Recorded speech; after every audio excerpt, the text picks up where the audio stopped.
नमस्कार दोस्तों, मेरा नाम है मानवेंद्र सिंह राजपूत। कई बार दोस्तों क्या होता है कि आप अपने बच्चे को पालते तो हैं, परवरिश देते तो हैं, लेकिन कई सारी चीज़ें परवरिश में छूट जाती हैं, जिसकी वजह से आपका बच्चे को सही राह नहीं मिल पाती, जीवन में कहाँ पहुँचना है, किस तरीके से पहुँचना है, उसे डायरेक्शन नहीं मिल पाता। और कई बार तो देखा गया है कि पेरेंट्स में और बच्चों में आपस में कम्युनिकेशन गैप इतना बढ़ जाता है कि बच्चा पेरेंट्स को नहीं समझना और पेरेंट्स बच्चों को नहीं समझ पाते। और कई बार आपको लगता है कि आपका बच्चा बहुत जिद्दी है और वो आपकी बात को नहीं मान रहा। दोस्तों, आज मैं आप सभी को 7 टिप्स बताने जा रहा हूं जिनको मानकर और जानकर आप अपने बच्चे की परवरिश बहुत अच्छी तरीके से कर सकते हैं। दोस्तों, यदि आपने अभी तक इस चैनल को सब्सक्राइब नहीं किया है तो इस चैनल को सब्सक्राइब करें, लाइक करें और अपने दोस्तों के साथ शेयर करें ताकि वो भी एक अच्छी पेरेंटिंग कर सकें, एक अच्छी परवरिश कर सकें। आइए जानते हैं कौन कौन सी वो टिप्स हैं। सबसे पहली टिप्स, इग्नोरिंग योर चाइल्ड। कई बार पेरेंट्स ये बहुत बड़ी गलती करते हैं कि वो अपने पेरेंट होने के बावजूद भी अपने बच्चे को इग्नोर कर देते हैं। बच्चे को उसके क्वालिटी टाइम चाहिए होता है, लेकिन आप इग्नोर करते जाते हैं। कोरोना काल में तो ये बहुत ज़्यादा बढ़ गया क्योंकि पेरेंट्स को काम करना पड़ा घर पर रहकर। जब आप काम कर रहे थे घर पे तो बच्चे को उस वक्त भी आपका टाइम चाहिए था, लेकिन आप बिजी थे। कई बार आपको इरिटेशन हो जाता है, आप अपने बच्चे को डांट देते हैं, फटकार देते हैं, चिल्लाकर भगा देते हैं। लेकिन दोस्तों, ये चीज़ बच्चे को बहुत ज़्यादा हर्ट करती है। साइकोलॉजिकली बच्चा आपसे दूर हो जाता है। ऐसा ना करें। इससे अच्छा होगा कि अपने बच्चों को समझाएं कि बच्चे, ये टाइम मेरा ऑफिस का है और उसके बाद हम खेलेंगे या हम आपके साथ टाइम देंगे। उसको समझाने की कोशिश करें, उससे बात करें सो दैट वो समझे। अदरवाइज आप उसे इग्नोर ही करते रहेंगे तो उसके अंदर कुछ फीलिंग ऐसी क्रिएट हो जाएंगी कि वो सिग्निफिकेंस पाने के लिए घर में चीज़ों को तोड़ने लगेगा, चीज़ों को बिखेरने लगेगा, रोने लगेगा, चिल्लाने लगेगा। किसी भी तरीके से आप बस उसको सिग्निफिकेंस दे दें, इस तरीके की आदतें बन जाएंगी जिससे आप कहते हैं कि बच्चा जिद्दी हो गया। एक्चुअली इस तरीके का माहौल बनाएं कि बच्चा इग्नोर फील ना करे।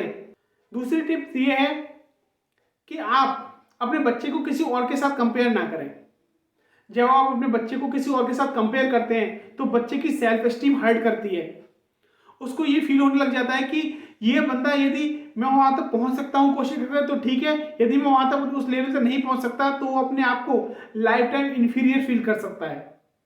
वो ये धारणा बना सकता है मन में कि मैं जैसा तो हूं ही नहीं, और हमेशा वो लो ग्रेड ही लाएगा उस बंदे से जिससे आप कंपेयर कर रहे हैं। मान लीजिए कि वो कोशिश करें उस बंदे तक पहुंचने की जिससे आप उसका कंपेयर करते हैं, तो हमेशा सिर्फ वो उससे पीछे ही रह जाएगा। जिससे आप कंपेयर करते हैं वो उससे आगे कभी जा ही नहीं पाएगा। तो दोस्तों, अपने बच्चे को किसी से कंपेयर ना करें, वो जैसा है वैसा उसे एक्सेप्ट करें।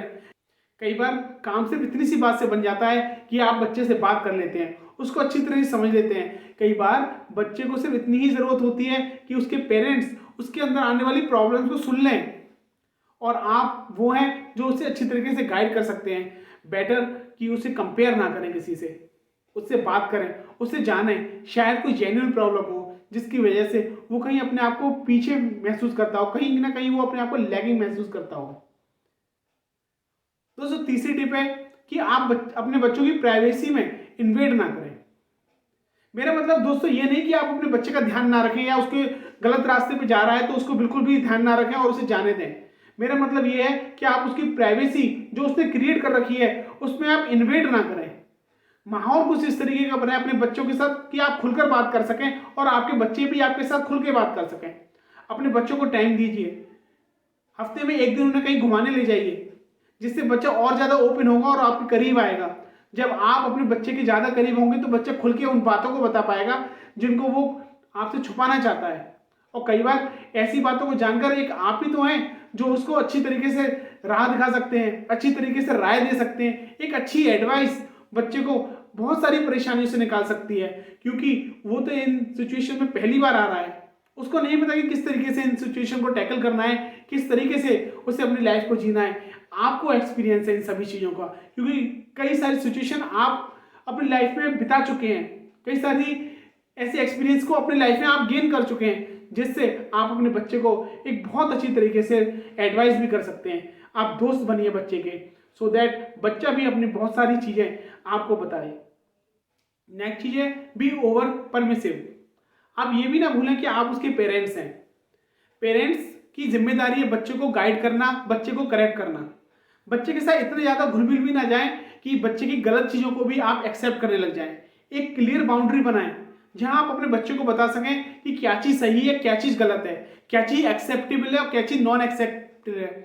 जब आप ये चीज़ें अपने बच्चों को क्लियरली डिफाइन कर देंगे तो ये चीज़ें, आपकी बताई हुई चीज़ें बच्चों को लाइफ टाइम हेल्प करेंगी, पूरी ज़िंदगी उसकी दिशा निर्देश करेंगी, साथ ही साथ उसको गलत चीज़ों पर जाने से रोकते रहेंगी। 5वीं टिप है कि बच्चे की गलतियों को बताने के लिए तत्पर रहें। यह आपकी जिम्मेदारी है कि बच्चा जब भी गलत करे उसको सही करने के लिए आप उसको जरूर बताएं। लेकिन यह भी याद रखें कि बच्चा यदि कोई गलती करता है और आप उसे डांट देते हैं, फटकार देते हैं, तो वो एकदम से गुस्सा होकर बैठ जाए तो उसको तुरंत ही मनाने ना जाएं। आप तुरंत ही मनाने लग जाएंगे तो बच्चे को कहीं ना कहीं ये महसूस होता है कि शायद पेरेंट्स ने मुझे गलती से डांट दिया है और वो गलती फिर से दोहराता है। जब भी आपको लगे कि हाँ आपने कुछ ज़्यादा डांट दिया, फटकार दिया है या कुछ इस तरीके से कह दिया है कि बच्चे को बुरा लग रहा है और आपको अच्छा नहीं लग रहा कि आपने ऐसा क्यों कह दिया, तो बच्चे को सबसे पहले समझाएं कि क्या आपने गलत किया है और आप उसको दोबारा ना करें, ये भी आप उसे समझाएं, जिससे बच्चे को ये समझ में आएगा कि हाँ वाकई में मेरी गलती थी।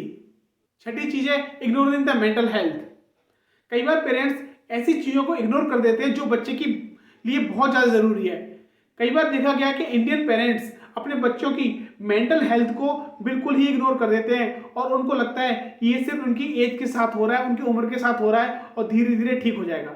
कई बार दोस्तों मैंने अपने एक्सपीरियंस से देखा है कि लोगों को होने वाले डिप्रेशन, एंजाइटी, स्ट्रेस और फोबिया के कारण उनके बचपन में, उनके चाइल्डहुड में होने वाले उनके बिहेवियर से, उनके आसपास जो कुछ हो रहा था वो घटनाएं थी जिसकी वजह से उसके 20 साल बाद उनको डिप्रेशन हो गया, 20 साल बाद, 15 साल बाद उनको एंजाइटी में जाने लग गए, स्ट्रेसफुल लाइफ जीने लगे। कई बार ऐसे ऐसे फोबिया रहे कि उनको नींद तक नहीं आती 10 से 15 दिन तक।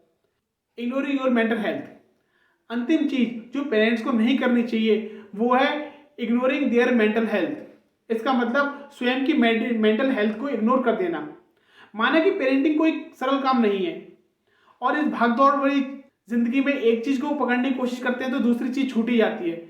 लेकिन दोस्तों आप याद रखें कि आपका बेटा, आपका बेटी, आपके बच्चे, वो सभी के सभी आपके ऊपर डिपेंडेंट हैं। यदि आपके अंदर कोई कमी होगी, आपके अंदर कोई बीमारी होगी, आपके अंदर कोई परेशानी होगी, आप तो बच्चे को वो डायरेक्टली अफेक्ट करेगी, बच्चे की परवरिश को डायरेक्टली अफेक्ट करेगी, उसकी अपब्रिंगिंग के साथ साथ उसकी मेंटल बीइंग को भी अफेक्ट करेगी। और दोस्तों आप बहुत बड़ी जिम्मेदारी लेके चल रहे हैं कि आप एक पेरेंट हैं। साथ ही साथ मैं आपको बता दूं, यदि आपको बार बार गुस्सा आता है, बार बार फ्रस्ट्रेशन होता है, बार बार एंगर आता है, कई बार अपना एंगर आप अपनी फैमिली पर, अपने बच्चे पर उतारने लग जाते हैं, इससे भी बच्चे की मानसिक हालत पे बहुत फर्क पड़ता है। इसलिए दोस्तों ये भी बहुत जरूरी है कि बच्चे की मानसिक हालत को ही ना ध्यान रखें, आप अपने आप का भी ख्याल रखें, क्योंकि आपका बच्चा आपके ऊपर फुली डिपेंडेंट है। आपका जैसा बिहेवियर होगा बच्चे का वैसा ही फ्यूचर होगा। थैंक यू दोस्तों, आज के लिए इतना ही। मैं इस तरीके के वीडियोस अक्सर बनाता रहता हूं। मेरे चैनल को लाइक करें, सब्सक्राइब करें और साथ ही साथ अपने दोस्तों के साथ भी शेयर करें ताकि वो भी अपने बच्चों की एक बहुत अच्छी तरीके से परवरिश कर सकें। Thank you friends.